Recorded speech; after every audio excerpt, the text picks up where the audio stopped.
Et ambiance flippante ou pas? Des petites lettres rouges là. C'est claqué. Hello tout le monde, c'est parti, aujourd'hui on se retrouve pour une nouvelle vidéo. Rappelez-vous, il y a 8 mois j'avais fait une vidéo où en gros c'était ChatGPT qui avait généré une histoire d'horreur. Et je me suis dit, attends mais il y a plein d'autres IA qui génèrent des textes. Et donc du coup je me suis dit pourquoi pas faire plusieurs vidéos très d'horreur qui sont générées par des IA. Donc chaque vidéo ça sera une IA différente qui aura généré cette histoire. Les 3 histoires qu'on va lire aujourd'hui ça a été généré par l'IA, le chat Mistral. Donc c'est parti pour lire tout ça.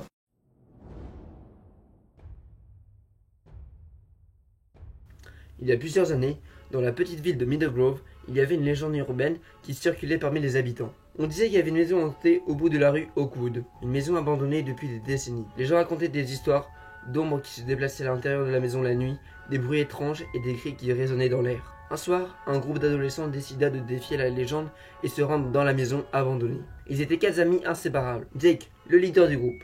Il y avait Sarah, la plus intelligente, Lucas, le plus drôle, et Emily, la plus sensible. Ils se munirent de lampes de poche et se dirigèrent vers la maison, le cœur battant à la chamade. À leur arrivée, la maison semblait encore plus effrayante que dans leur pire cauchemar. Les fenêtres étaient brisées, la porte d'entrée était à moitié arrachée, et la peinture écaillée donnait à la maison une apparence sinistre. Ils entrèrent dans la maison, leurs lampes de poche éclairaient faiblement le chemin. Au début, tout semblait normal. Ils explorèrent la maison, fouillaient dans les vieux meubles et les objets abandonnés. Alors qu'ils montaient à l'étage, ils entendirent un bruit étrange.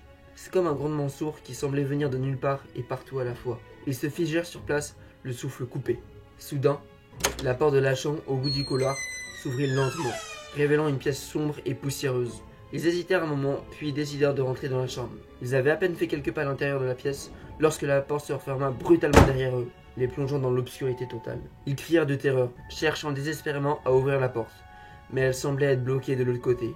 Ils étaient piégés. C'est alors qu'ils entendirent des bruits de pas dans le couloir, des bruits qui semblaient s'approcher de plus en plus. Tremblant de peur, les bruits s'arrêta devant la porte. Ils entendirent une voix rauque et sinistre qui murmura « Vous auriez dû rester à l'écart de cette maison. Maintenant, vous êtes à moi. » La porte s'ouvrit lentement, révélant une silhouette sombre et menaçante. Ils hurlèrent de peur, mais il était trop tard.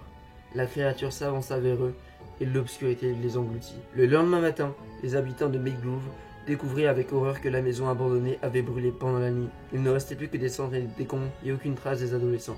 La légende de la maison hantée de la rue d'Oakwood est devenue encore plus terrifiante et personne n'a jamais osé s'en approcher. Ok, ça c'était la première histoire.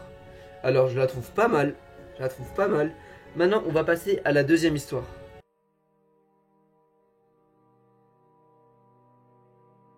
Il y a de cela plusieurs années, dans un petit village de la campagne, des habitants qui vivaient dans la peur constante d'une créature mystérieuse et maléfique qui hantait les bois environnants. On disait que c'était une créature qui était un démon, un esprit vengeur, ou peut-être même un fantôme d'un sorcier qui avait été brûlé vif sur le bûcher des siècles auparavant.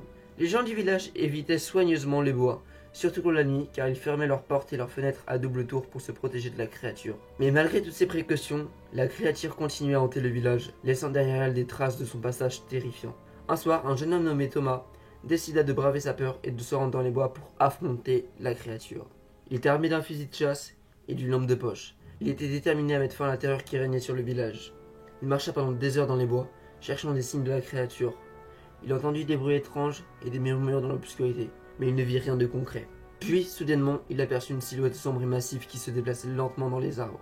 Thomas leva son fusil et tira, mais la créature ne semblait pas affectée. Elle se tourna vite vers lui, révélant un visage hideux et déformé avec des yeux rouges comme le sang. Thomas hurle de terreur et recula, trébuchant sur une racine d'arbre. La créature s'avança vers lui, lentement et inexorablement. Thomas ramassa son fusil et tira à nouveau, mais la créature ne semblait pas avoir été blessée. Il était sur le point d'abandonner tout espoir lorsqu'il vit une lumière éblouissante dans le ciel. La lumière descendit vers le sol et une figure angélique apparut devant Thomas et la créature. L'ange leva la main et une lumière dorée jaillit de sa paume, frappant la créature en plein fouet. La créature hurla de douleur et se désintégra en un nuage de fumée noire. Thomas a été émerveillé et reconnaissant envers l'ange, qui lui dit alors « Je suis venu pour mettre fin à la malédiction qui pèse sur le village. La créature que tu as affrontée était le fantôme d'un sorcier maléfique qui a été brûlé vif sur le bûcher. Il a juré de se venger et de hanter le village pour l'éternité. Mais maintenant, sa malédiction est brisée et le village est en sécurité. » L'ange disparut alors dans la lumière, laissant Thomas seul dans les bois. Il retourna au village où les habitants étaient soulagés et reconnaissants envers lui pour avoir affronté la créature. Ils célébrèrent la fin de la malédiction et vécurent en paix et en sécurité pour les années à venir. Mais Thomas n'oublia jamais cette nuit terrifiante dans les bois, et la vision de la créature hideuse et maléfique qu'il avait presque tuée. Il savait que le mal pouvait prendre de nombreuses formes, et qu'il fallait toujours être vigilant et prêt à affronter ses peurs. Waouh! Alors là, cette histoire, du coup pour la deuxième histoire, on a vraiment un truc complètement différent de ce qu'on peut avoir d'habitude, où là genre c'est vraiment c'est mythologique, vous voyez, genre c'est vraiment un truc mystérieux, un peu sorcier, et tout ça, genre c'est vraiment assez différent de ce qu'on peut avoir dans les histoires généralement où c'est des trucs qui peuvent arriver en vrai. Mais là, c'est un peu un truc genre de créature, d'ange qui vient et tout ça, genre c'est intéressant. Maintenant, on va passer à la troisième et dernière histoire.